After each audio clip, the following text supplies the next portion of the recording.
दोस्तों, मैं Indrapal Singh Panchal इंसामली YouTube channel में आपका स्वागत है। हम लोकसभा चुनाव 2024 की पड़ताल कर रहे हैं। हम केरला लोकसभा सीट के बारे में बता रहे हैं कि भाजपा पिछले 2019 के चुनाव में यहाँ विजयी हुई थी। 2024 के लोकसभा चुनाव में समाजवादी पार्टी की इकरा हसन और भाजपा प्रत्याशी के रूप में यहाँ पर प्रदीप चौधरी थे। भाजपा और रालोद का यहाँ गठबंधन था। रालोद और भाजपा के लोग यहाँ सपोर्ट कर रहे थे। दूसरी ओर समाजवादी पार्टी और कांग्रेस का गठबंधन था। यहाँ समाजवादी पार्टी के प्रत्याशी को कांग्रेस सपोर्ट कर रही हुए कि 19 जून के चुनाव के बाद जो परिणाम आए हैं, 4 जून में जो परिणाम आए हैं, उसमें इकरा हसन 67,000 वोटों से भाजपा के प्रत्याशी प्रदीप चौधरी को हराकर विजय हुई है।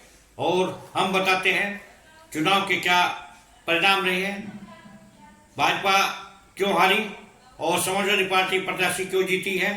हम केरला लोकसभा चुनाव की मतगणना के बाद आए रिजल्ट के बाद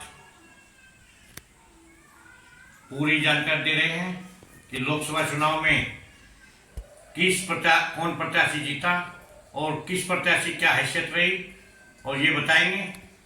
अभी केरला लोकसभा सीट पर 2024 के परिणाम 4 जून को आए हैं। 4 जून को परिणाम जो घोषित हुए हैं उसमें भाजपा सांसद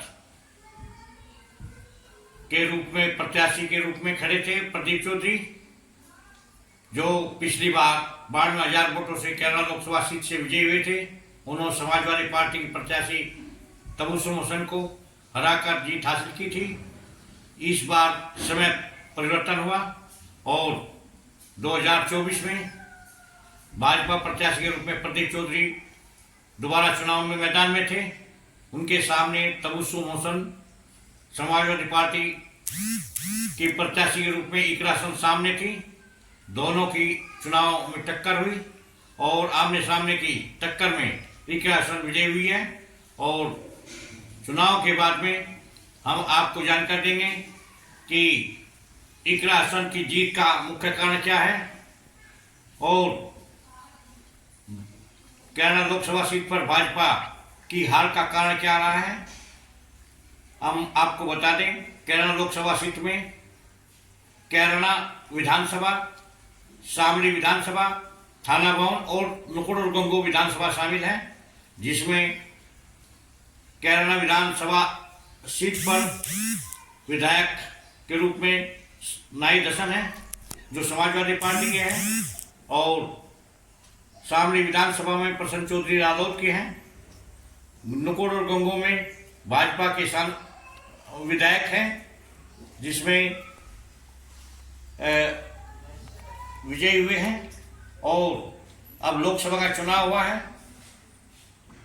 जिसमें नुकुड़ और गंगो में भाजपा को करारी हार मिली है और वो पिछड़ गए, जिसमें प्रदीप चौधरी सांसद का चुनाव लड़ रहे थे और जो गंगो विधानसभा के भी विधायक रह चुके हैं और नुकुड़ के भी रह चुके हैं। पिछली बार उन्होंने रिकॉर्ड तोड़ जीत हासिल की थी। इस बार इस विधानसभा में हार गए हैं, जबकि प्रदीप चौधरी गुर्जर हैं और गुर्जर बाहुल सीट है गंगो नुकुड़, वहाँ पर भाजपा के दोनों विधायक हैं और उसके बाद भी चुनाव हार चुके हैं। और यह है कि उनका कहना है प्रदीप का कि वह इस बार चुनाव में, लोकसभा चुनाव में उनके मत प्रतिशत कम हुआ है। मत प्रतिशत कम होने के कारण चुनाव हारे हैं और अगली बार फिर तैयारी करेंगे। ये राजनीति है, हार जीत होती रहती है और अगली बार फिर चुनाव की तैयारी करेंगे और चुनाव में अपनी बहुमत हासिल करेंगे। धन्यवाद। मैं इंद्रपाल सिंह पांचाल इंसामली। अगर मेरी वीडियो पसंद आई है, लाइक करें, सब्सक्राइब करें। हम बताते हैं कि क्या कहते हैं चौधरी प्रदीप भाजपा प्रत्याशी के रूप में पराजित हो चुके चौधरी प्रदीप चौधरी क्या कहते हैं, हम आपको यह जानकारी देंगे। धन्यवाद। आज हम चौधरी प्रदीप सांसद के आवास पर है। प्रदीप चौधरी 2019 से लेकर 2024 तक सांसद रहे हैं। इससे पहले 3 बार नुकुड़ और 2 बार गंगो से विधायक रह चुके हैं और पुराना राजनीतिक घराना है। इस बार भाजपा प्रत्याशी के रूप में कैराना लोकसभा से प्रत्याशी थे, चुनाव लड़ा है। और चौधरी प्रदीप चौधरी बताएंगे कि कैराना लोकसभा चुनाव के क्या परिणाम रहे हैं, क्या उनके हार के कारण हैं। देखिएगा, चुनाव हमेशा चुनाव होता है और राजनीति में हार जीत दोनों लगी रहती है। हमारे क्षेत्र की जनता ने जनादेश जो दिया है उसका हम सहर्ष तरीके से स्वीकार करते हैं। और जहाँ तक हमारी सफलता और असफलता का विषय है, पिछली बार बहुत अच्छा मार्जिन लोगों ने दिया, अब की बार माइनस में हम लोग आए। लेकिन मैं मानता हूँ कि कुल मिलाकर के वोटिंग परसेंटेज जितना बेहतर होना चाहिए था, वो पोलिंग परसेंटेज के कारण वोट जितना हमारा पढ़ना था वो नहीं पढ़ पाया। उसी का एक फैक्टर रहा चुनाव में परिणाम अच्छा न आने का। क्या इसका एनालिसिस करके आप भाजपा सरकार हाईकमान को भेजेंगे? हाँ, एनालिसिस कर रहे हैं। सभी लोग आ रहे हैं, जा रहे हैं। बहुत बड़ी संख्या में लोग मिलने के लिए आ रहे हैं। सभी अपनी अपनी बातों को, अपने अपने विषयों को बताने का काम कर रहे हैं। एनालिसिस भी हो रहा है और हम लोग और भी आगे इसका पूरा एनालिसिस करेंगे। उस एनालिसिस करने के बाद जहां कमियां रही उनको दूर करेंगे। अभी कैराना लोकसभा क्षेत्र में 5 विधानसभाएं आती हैं, कैराना, शामली, थाना भवन और नुकुड़ और गंगो।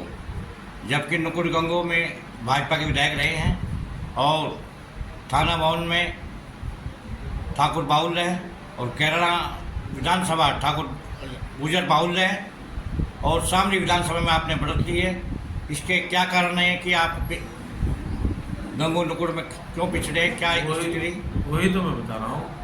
कुछ समीकरण ऐसे बने हैं, कुछ जो है वोटिंग परसेंटेज कम होने के कारण ही हम लोग चुनाव में सफलता हासिल नहीं कर पाए। मुख्य फैक्टर हमें वही देखने को मिला। कहीं भीतरघात की शिकार तो नहीं हो पाए हैं आप?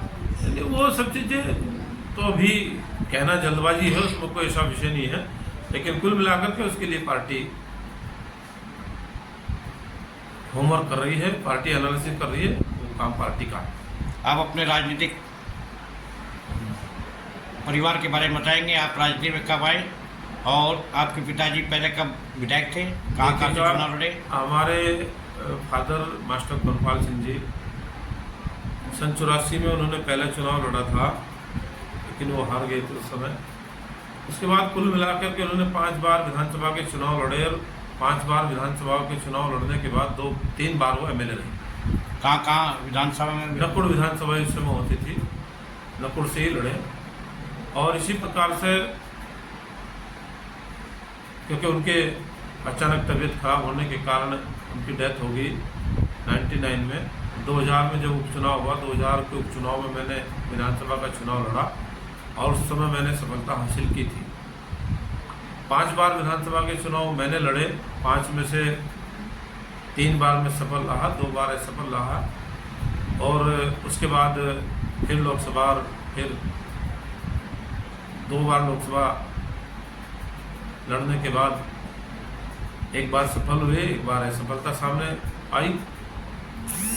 लगातार हम लोग राजनीतिक जीवन में अपने क्षेत्र की जनता को भले के लिए लगातार प्रयासरत रहे हैं।